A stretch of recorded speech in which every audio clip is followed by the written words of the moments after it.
అనట్లేదేంటి? Hello అందరికి వద్దు, మాకు ఓలక్కోనే కావాలి అని చెప్పి కామెంట్స్ పెడుతున్నారనమాట.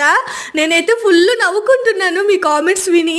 ఇది వచ్చేసి కొండమ్మోళ్ళ ఇంట్లో ఫస్ట్ డే అనమాట. నేను వస్తున్నాను అరిసెలకి నానేయమని చెప్పి ముందు రోజే చెప్పాను. ముందు రోజు నానేసింది. నేను వెళ్తానే పిండి ఆడిచ్చేసి అరిసెలు అయితే ప్రిపేర్ చేస్తున్నాము. అరిసెలు, అప్పాలు, అప్పచ్చులు చాలానే ఉన్నాయి పేర్లు. ఒక్కో ప్రాంతంలో ఒక్కోలా పిలుస్తారు. నాకైతే ఈ మూడే తెలుసు. మేము ఇక్కడ 2 కేజీల అరిసెలు అయితే ప్రిపేర్ చేస్తున్నాం. మేము తెచ్చిన బెల్లం ఎక్కువ పిండిని అయితే అబ్జర్వ్ చేయలేదు. చాలా పొడి పిండి మిగిలిపోయింది. కొన్ని యూట్యూబ్ షార్ట్స్లో చూశాను, నువ్వులు నీళ్ళు అడ్డు వేస్తే బాగుంటుంది అరిసె అని చెప్పేసి. కానీ నూనెలో వేయగానే చిటపటలాడాయి అనమాట. ఒక్కసారిగా షాక్ అంతే. ఇంకంతే, మా కొండమ్మ పక్క నుంచి ఏదో ప్రయోగాలని చేస్తుంటా పో పక్కకని చెప్పి గది వేసింది.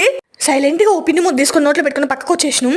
ఎలాగోలా తిప్పలు పడి అరిసెలు అయితే కంప్లీట్ చేసేసాం. కానీ ఇంతకీ మీ ఇంట్లో అరిసెలు చేశారా? ఎంతవరకు వచ్చిందేంటి పండగ? చెప్పేయండి మరి.